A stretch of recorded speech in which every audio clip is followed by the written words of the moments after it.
Hello friends, வணக்கம். Welcome to Mrs சமையலறை.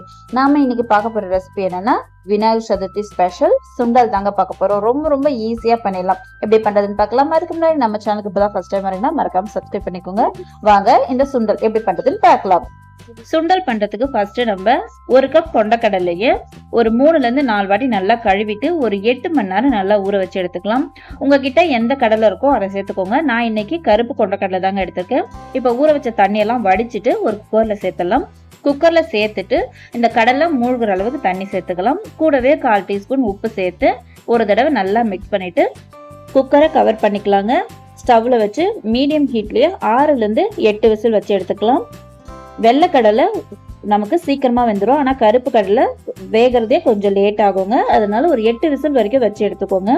இப்போ ப்ரெஷர் எல்லாம் அதுவாகவே ரிலீஸ் ஆயிடுச்சு. இப்போ குக்கரை ஓபன் பண்ணி பார்க்கலாம். நான் ஒரு 8 விசில் வச்சு எடுத்தேங்க. சுண்டல் நல்லாவே வெந்திருக்கு. இப்போ இந்த சுண்டலை நம்ம தண்ணியில இருந்து தனியா வடிச்சு எடுத்து வச்சிடலாம். இப்போ இந்த சுண்டலை நம்ம தாளிச்சுக்கலாங்க. அதுக்கு ஸ்டவ்ல ஒரு பேன் வச்சுட்டு 2 டீஸ்பூன் எண்ணெய் சேர்த்துக்கலாம். எண்ணெய் சூடானதுக்கு அப்புறமா 1/4 டீஸ்பூன் கடுகு சேர்த்து கடுகு நல்லா வெடிக்கட்டும். நல்லா வெடிச்சதுக்கு அப்புறமா 1 டீஸ்பூன் உளுத்தம்பருப்பு, 1 டீஸ்பூன் கடலைப்பருப்பு, இது ரெண்டும் நல்லா செவந்து வரட்டும். பாருங்க, நல்லாவே செவந்து வந்துடுச்சு. இந்த சமயத்துல ஒரு சின்ன துண்டு இஞ்சியை துருவி சேர்த்துக்கலாம். ஒரு 1/4 டீஸ்பூன் அளவுக்கு சேர்த்துக்கலாம். கூடவே ஒரு காஞ்ச மிளகாய், அதையும் கட் பண்ணி சேர்த்துக்கலாம். 3 பச்சை மிளகாய். இப்போ எல்லாத்தையும் சேர்த்துட்டு இதை ஒரு வாட்டி நல்லா அப்படியே மிக்ஸ் பண்ணிக்கலாம். மிக்ஸ் பண்ணதுக்கு அப்புறமா நம்ம தண்ணியில இருந்து வடிச்ச சுண்டல் இருக்கு இல்லையா, அதை சேர்த்துட்டு ஒரு 30 செகண்டுக்கு மட்டும் இதை நல்லா இந்த மாதிரி பெரட்டி விட்டுக்கலாம்.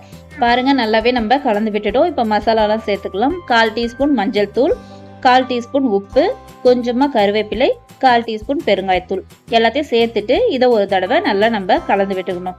கண்டிப்பா பெருங்காயத்தூள் சேர்த்துக்கோங்க. இந்த மாதிரி நல்லா ஒரு 1 நிமிஷத்துக்கு பெரட்டி விட்டுக்கலாம். இப்போ சுண்டல் நமக்கு நல்லாவே ரெடி ஆயிடுச்சு.